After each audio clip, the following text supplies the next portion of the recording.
It was good to build up some experience and knowledge in filmmaking, a bit of They recognition. become a filmmaker so that they can, give themselves If you roles. want to make a movie about time travel, yeah, there's been hundreds of other movies about time travel. It doesn't mean you can't still. Especially when it's that first feature film, I feel like you kind of force yourself to learn so much. I mean, that whole Melbourne trip, there was 30 seconds of travel montage that made into the film, and the rest was just on the cutting room floor. Can you tell us Yeah. how you got started with making movies? And what was your first introduction to it? And when did you first make the decision to become a filmmaker? Just sort of, midlife crisis, mate. Just boredom, really. I used to do costume and prop making and go to all these events and cons and things like that, That's just cool. entertaining. So it was the costume and prop stuff, and I joined the Star Wars clubs and that. Yeah, and I did that for a while, and then I just sort of started to lose a little bit of interest. My heart wasn't in it as much, Yeah. I've done it. I made a Chewbacca, I made the droids from the Star Wars saga, and a few other things, and I saw on IMDb that you had a couple of Star Wars film credits on there. yeah, that's how it started. I was like, well, we've got these cool costumes, might as well do something cool with them. Make the most of what we have. So yeah, they're screen accurate, movie props and costumes. Let's do some fan films. And we started from that, and then I did a few, and they kept sort of getting bigger, and I kept learning more. And eventually I was like, this is cool. I think I want to do this. Unleash my creative streak, with a bit of filmmaking. You discovered film kind of like later in life. It wasn't something that you got into as a kid or anything like that. Yeah, no, not really. I mean, I always loved watching films, Yeah. so that's not the same thing. Yeah, Yeah. it's just probably 5 years since I started. Well, yeah, 3 or 4 years, maybe five since I started making the first Star Wars fan films, and then it just went from there. I was like, well, these are fun, but I can't do anything with these because they're Disney characters. Yeah. It's got to be all non-commercial. So it was good to build up some experience and knowledge in filmmaking, a bit of recognition too, get my name out there. And then I was like, I think I just want to do my own story. So I wrote Radio Man. And it's like, well, this I can do whatever I want with, right? Yeah, that's Mine. awesome. That's cool. So when you started to get into film, did you kind of straight away go for the director role, or did you want to be an actor, first and foremost, and then you sort of took on the crew role? I think everyone wants to be an actor at first, don't they? Yeah. There's a lot of people who want to be actors, and then they become a filmmaker so that they can, give themselves roles. Well, yeah, I dabbled in the acting, when I was sort of maybe early 20s. They all had an agent and everything like that. Oh, And I cool. was like, yeah, this is what I want to do. And then, a couple of years of going to lots of auditions and never hearing back from any, just getting jobs as extras Yeah. or the odd TV commercial. I was like, I don't think this is going anywhere. Put enough time into it. I'll start doing something else. So I gave that away back then. Then here I am 20 years later or whatever, 15, no, 20 years later. I thought, I'll start dabbling in it again. A couple of the local agencies got in contact with me and got me on their books and whatnot. And still same thing as before, the odd TV commercial or extra job. But I was like, no, I want to do some big roles. I think Yeah. the only way I'm ever going to get them is if I just write and produce my own film and cast myself by default. Yeah. No one can tell me I can't have the role if you're the producer. That's it. With that being said, I think you did really great in the film as well. I didn't actually realize that you were playing one of the main characters in the actual film. And then when I saw that, I was like, oh, cool. Like, yeah, he's actually pretty good at this, isn't he? Yeah, I didn't really tell too many people I was acting in it. But yeah, I can't put all this time and effort and work into making a film and not, get a part of the glory side of things too, which is getting your face out there. If you don't mind me asking as well, so, because you sort of got into film recently, and then what kind of line of work were you in beforehand or still in, if it's on the side? Oh, I'm in conservation, I suppose you'd say, currently. Land conservation. I do like firefighting as well, so, bush firefighting in the summer. Oh, wow. Okay. So that one must be quite exciting sometimes. Oh, it's exciting at first, and then after 15 years or so, you're just like, this is just hot work. It's uncomfortable. It's worst of timing. Christmas Day, New Year's Day, or summer, Yeah. the best time of the year to be out having fun with your friends. So, I'm still doing that job, but I'm quite happy. The transition to filmmaking would be fantastic, long term. But unfortunately, before I can do that, I've actually, got to make like some money from it. From what I've seen, like Radio Man, I feel has a lot of potential. That I think someone on the night of the screening mentioned, something about it becoming an Australian classic. I think it actually could. I think it's that kind of quality. I think you did really quite good with it. Thanks. Yeah, I've heard that a bit. But yeah, I still have trouble believing it because I'm like, well, are these people, they know me, some of them are Yeah. friends, acquaintances. I'm like, are they just saying this to me because, they like me or whatever? But, soon we'll be able to tell because we have a distributor lined up Yeah. and we'll get it out there to a bigger audience, a completely non-biased cinema full of people that don't know me or know people in the film or whatever, and we'll be able to actually see if it's still gets the same recognition and respect to people enjoying it. Hope so, but we'll see. Yeah, definitely. I'm really excited to see how far it goes. Yeah. So like, I'm definitely going to be keeping an eye on that. That's really cool. How did you come up with the idea for Radio Man, and how did you decide that you would make it into a feature film? So like, take us through that whole process there. Well, I'd been looking for an idea for a while, and I kept coming up with a few. I had a couple of other ideas before this one. One of them was about someone that can remember their past lives. Yeah. So like reincarnation sort of thing. I was, this is a fantastic idea. I started jotting down script notes and I started Googling, and I was like, okay, there's another movie that's just like this, which I wasn't even aware that was out there. It had Tom Hanks in it. I forget the name of it, and I was like, my idea, which I did think of, is just the same. So I was like, I can't do this. So yeah, I had many ideas, and Radio Man was just one of them. And I was looking into it. It's like there's not too much which is too similar. It's got similarities to like Good Will Hunting, Limitless, the science fiction side of things, and then the comedy side of things. It's got similarities too. There's one that a few people had mentioned a couple of times, an Aussie show, but I forget the name of it. So yeah, I was just driving around at work one day, and I think I was just driving past the radar and saw the radar, and yeah, that was like 2018. I think I had this idea for the script. Yeah. A while Yeah. back. Always looking for new ideas, and it does get harder to do as we go on in time because film's been around longer. There's more people making films, bigger population.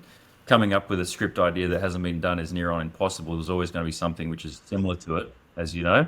Finding something that is similar, but just turning it on its head in some way, just like flipping the genre or whatever it might be. I guess if people are creating a story, they can try sort of embedding it in their own experiences, and that in itself might give it's a bit of a unique way to tell the story, perhaps. Yeah, that's it. But you know what? At the end of the day, I'd been thinking about it a lot ever since. I probably could have done that idea still. It would have been maybe a bit more expensive to make than this one, so this was a good one. But if you want to make a movie about time travel, yeah, there's been hundreds of other movies about time travel. It doesn't mean you can't still do it. You look at Hollywood films, things have been getting remade over and over again, the same sort of genre of scripts over and over again, but they still make money, if you've got some good talent on board and, some good visual effects, some good locations, why not? Yeah. King Kong, for example, it's been made 3 times.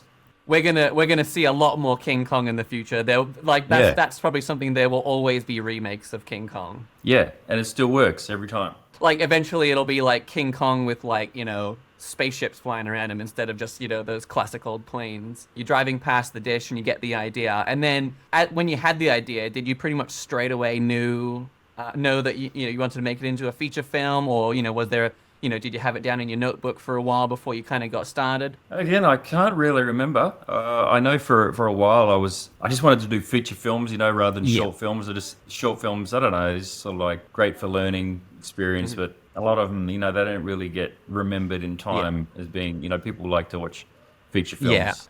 Nothing against short films. It seems I wanted to go bigger than that straight away, so just sort of jump straight into feature films.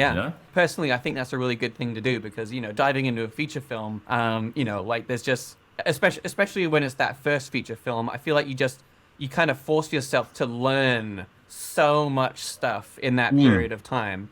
I feel like short films are for filmmakers to watch, whereas feature films are kind of for everybody. You can film a short film in a weekend or a week or something too. Yeah.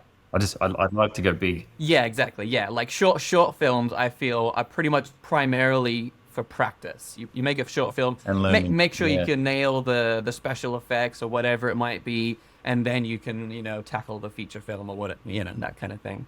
Yeah, well, it's a lot less commitment. Yeah, you just take your short film, you want to make a feature film, times that by 10 or 20 because you need the repeating commitment level from everyone involved, which is tricky. And money is going to cost more too. That's always the tricky one for a lot of people. I feel like funding and budget, that's probably the main question that I see everywhere. The goal for most filmmakers is just to have a budget, just that in general. Okay, cool. So For an independent feature film, Radio Man, I found, had quite a large cast and crew. Can you tell us about how you found everyone and also about how you convinced them to help you on this feature film? Wasn't really convincing them. We put an ad on. Well, I actually had my assistant producer Marina, because she's more in charge of, she's better with all the social stuff. She put an ad on Star Now, cool. and we had a whole lot of people apply. I don't know. She might have put ads other places also. I can't remember. But I guess, people had seen and heard of some of my Star Wars fan films and shorts in the past. Thought, oh, well, this guy, he actually gets things done. We had a very lot of applicants. Like, we couldn't even audition them all. Well, we could have, but we didn't have the time or resources to. So we just I think we picked the best 8, from the applications, which we thought. And we auditioned about eight for each of the lead roles. And the smaller bit parts, most of the time I just gave them to people that I like, friends. In fact, I actually found myself going out of my way to write in more bit parts so that I could look after friends that had joined me in the past, even people who had come and donated their time to be extras. I want to look after everyone that's helped me out. That means a lot. Extras don't get enough recognition. So I always said, well, you guys are going to be first priority for bigger roles in future, and I'll keep on doing that. But it does also make things a bit more tricky for you, because larger your cast, larger your crew, harder it is to schedule, because someone's always got a work function on, or the cat's birthday or something, they can't make it that day. And you can try reschedule again. And then there's more like catering costs and all sorts of things. Yeah, and this another thing with volunteers too. You need to work around them. You can't expect them to just drop everything for you, because it's a passion project. They're volunteers. Yeah, that's it. You can't be pushy, or else they'll just leave, or they'll never come back. Yeah, that's it. Yeah, like I feel like when people are volunteering for your project, you need to, like, you yourself as a filmmaker need to go the extra mile to make sure that they're like enjoying themselves. You need to be mindful that they probably have a job to get to the next day, so they need to be, well rested and that kind of thing. Yeah, definitely. You need to work around them and treat them with respect. They're giving you their time, and hope to have something cool, like something extra to add to the show reel or whatever. Yeah, that's it. Yeah. Different story if you're paying everyone. Like, if you have extras or bit parts, people which you've paid and they end up getting cut, at least a lot of the time they can say, well, I still got paid. The amount of times I had people say, no, you've got to cut this out. That doesn't need to be there. It's got to be short. I was like, I'm not going to cut out these volunteer extras and actors because they volunteered. And I feel like it's a bit of a slap in the face when you do that. Unfortunately, we did have to lose a few extras from scenes where we just cut the whole scene, which, I still at least sort of leave them in the credits or send them their parts, on the side, so they can still have something for the show reel. But smaller bit parts, if they gave their time to learn lines and come and act, I was not going to cut them. I just reduced their lines if I had to, but I left everyone in for that reason. When watching the film, I think one of the things that I admired the most is the fact that it did feel quite full. It did feel like you had so many different people, and I think because you had so many people and you had so many locations and whatnot, it just made it feel more real. It just, like, you visited so many different real world places, so it just made it feel more grounded. It ups the production value. Are we gonna fake Melbourne? I was like, no, I'll just fly everyone to Melbourne. When I saw that scene, I was really curious. It's like, was it just you and Mason? You flew over for a day and filmed everything and came back with like a skeleton crew or whatever, or how did that one go? Mason was already going to Melbourne for a friend's birthday, and he was like, all right. I just offered for him. I said, I'll pay your flight back home. I'll, put you up in the accommodation for the extra couple of nights.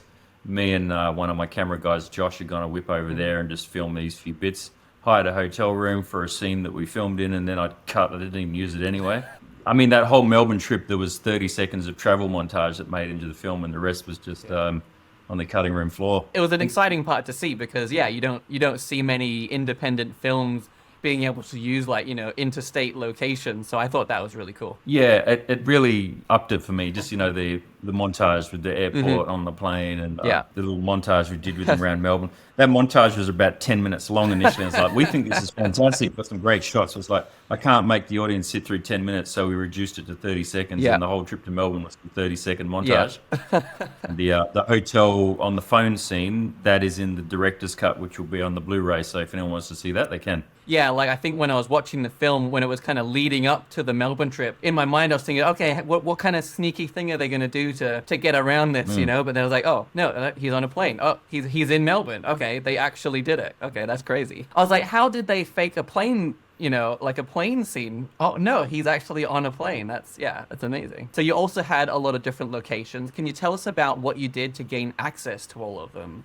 Yeah, because I saw in the credits that you had quite a lot of different businesses involved. So what was the arrangement there? We had to volunteer, the Perth Observatory. And like I said, I think I said somewhere in one of my other interviews the other day, I already knew, the people up there because I'd done volunteer work in the past, just dressing up as Chewbacca and stuff, entertaining the kids on arrival when they have their educational nights and things. So, but I'll hit them up for a little favour. Cool. So, that was just a sort of favour. I did them a favour, they did me a favour. Then there was the Carnarvon radar dish, pretty much same thing there.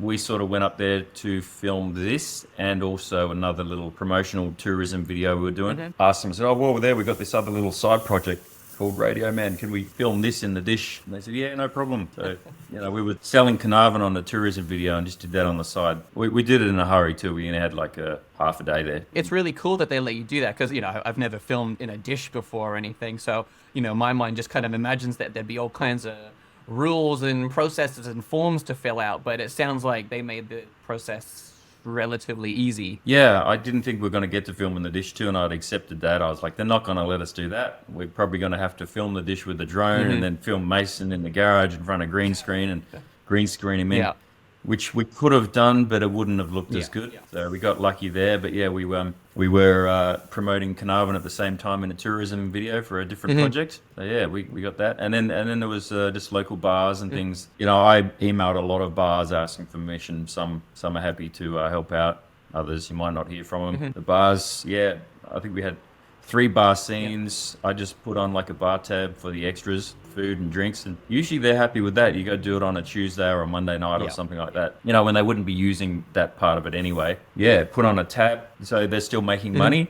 They can justify being open for you. They're happy, they make some money, and I put them in the credits, and that was pretty much it. I wouldn't expect them just to do it for free. I had a lot of extras, so same with the extras. I said, extras, come along, have a drink on me, have a feed, have a drink. So I put on a bar tab, make it enjoyable for them, make it as fun as possible. Do you have like an estimate of how many different businesses that you contacted, in comparison to how many actually, accepted and let you film there? No, I can't remember.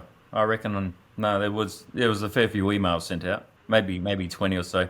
I know a lot of people too. I know bar owners and things, or friends that have people that they know that own a bar or whatever. So that's just another part of the filmmaking, but all the logistics and planning. Making the film 10% of the time is filming, the other 90% is post-production, marketing, trying to sell it, planning, scheduling, writing. Filming's just a tiny part of it. The actual filming is just the tip of the iceberg. Most of the film, like most of filmmaking, is paperwork and planning. Getting permits, things like that. And then music, that was just another whole big chapter. That was a huge job because you can't just use anyone's music, obviously. I was advertising to Perth bands, Perth film pages and things like that, like looking for original music. Had swamped with music that we're allowed to use. I had to listen to so much music. I mean, there's a lot of good music, but it's got to fit also, right? Yeah, and then writing contracts for all bands and singers, for 30 seconds of background music, just covering yourself, all that sort of stuff. Then they had the screen composer as well, doing the film score. A lot of people underestimate how much work there is actually involved in making a feature film. In just the music side of things, it absolutely takes a long time. Whether I'm making like a wedding video or a commercial or a film or whatever it might be, I feel like I spend a ridiculous amount of time just trying to find the right bit of music because it's so important. There's so many different ways that you could go with the music, and every different way like kind of tells a different kind of story. Like exactly. a different very important part. Yeah, exactly. Like a different piece of music can change the genre of the film potentially. That's right. You can turn a horror scene into a comedy with music and vice versa. The filming, the fun stuff that everyone is really keen to do, that's like 10% of the work. The rest is just hard work. And being a producer, biggest job. Just talking to people. 99% of those people is a waste of time talking to them. It's the 1% which help. How big was the budget for this film? And can you tell us a bit about how you acquired the funds? Was it pretty much just all, saving up money from, your normal day job kind of thing? Was there crowdfunding or sponsors in any way? Nah, nothing. Just me. I didn't really look into the whole crowdfunding thing. I'd seen other people trying it, and I was like, I don't know. I just can't bring myself to ask people for money ever, no matter what. I feel like that's saying, hey, here's a good idea.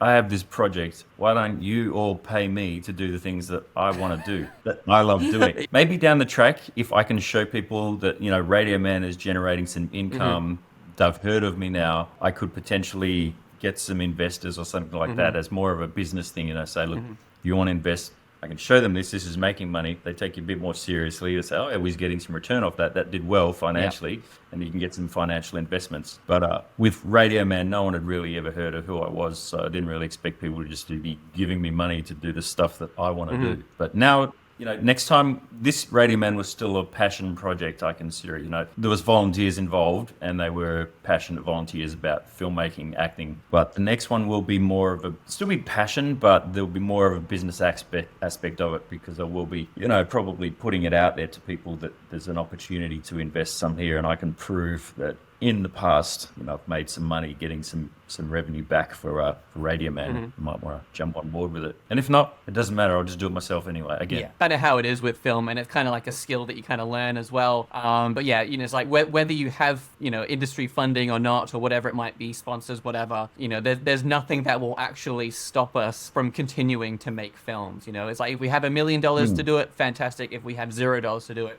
we'll still find some kind of way to make it happen. Yeah, zero would be a little bit tricky, but yes, you can still do stuff with little, but you've just got to plan it. You've got to ask a lot of favors, and you've got to more money's going to make it better and easier every time. But it can be done. It can be done. With this budget, can you give a rough breakdown of how the money was used, even if it's just in, like rough percentages or whatnot? Didn't really keep too much track of it. I kept a record of what was spent. Off the top of my head, I'd say most of it would have been travel, food, lunches, things like that. Yeah, I reckon that would have been the bulk. Yeah, cool. Oh, and also, of course, I did pay crew, audio, cinematographer. Yeah, so they can bring in their nice equipment and all that. Yeah, I mean, I had a bit of my own equipment, but I don't really have any interest in being a gaffer or a cameraman, so it's just nice to be able to just pay someone else. That's their job. I worry about directing, acting. They worry about that. I don't want to have to be carting gear and making sure the right lenses on the camera and things like that. I'd rather just it's better to just pay someone who's a bit more professional in that side of things, just to bring their equipment, do it themselves. Yeah, I think that's really important, because with a lot of like independent filmmakers, especially when they're getting started, like myself included, we all pretty much start out doing, all the roles, or as many roles as we can, purely because, there's no budget, so we can't really get people in. Yeah, exactly.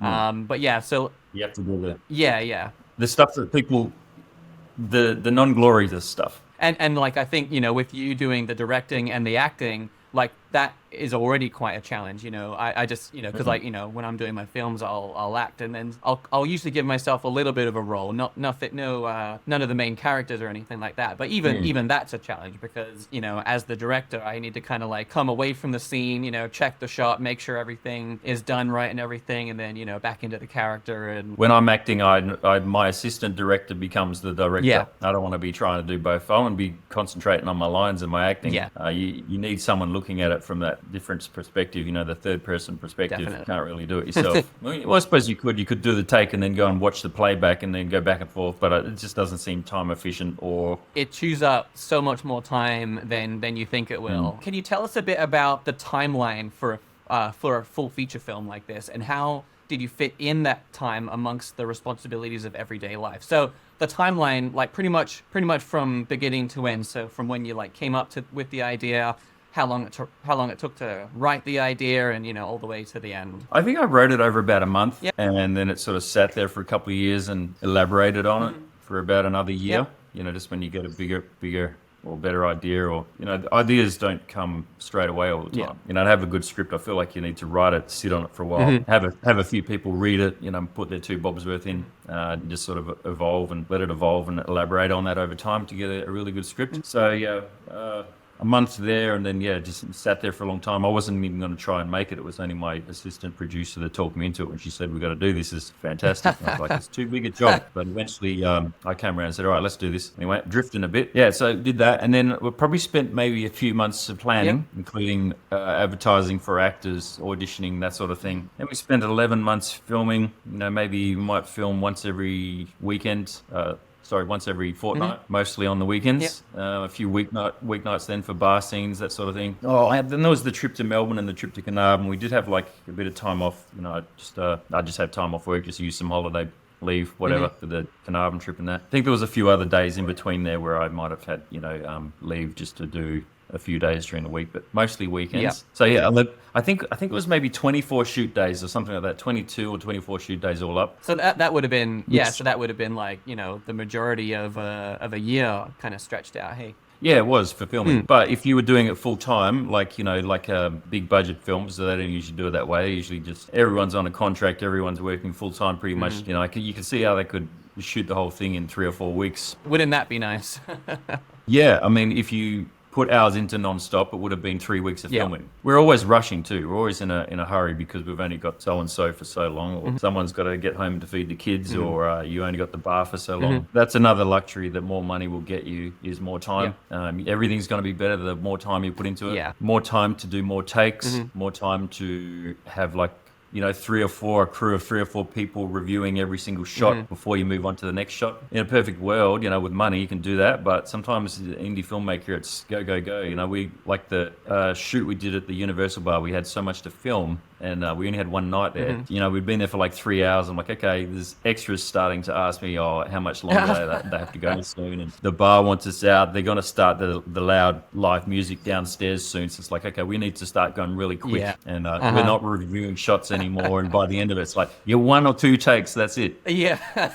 You get what you get. And then watching it back the next few days thinking, camera 2's sitting in the background there of that shot. Or there's a light. Or there's this. Or there's that. Or one of your extras has gotten a little bit too drunk and looking directly at the camera. Oh, that's good. Yeah, you have to make some pretty tough calls sometimes. I know how it can be better. It's just realistically, you don't always have that time and those resources. So that's indie filmmaking for you. Yeah, you have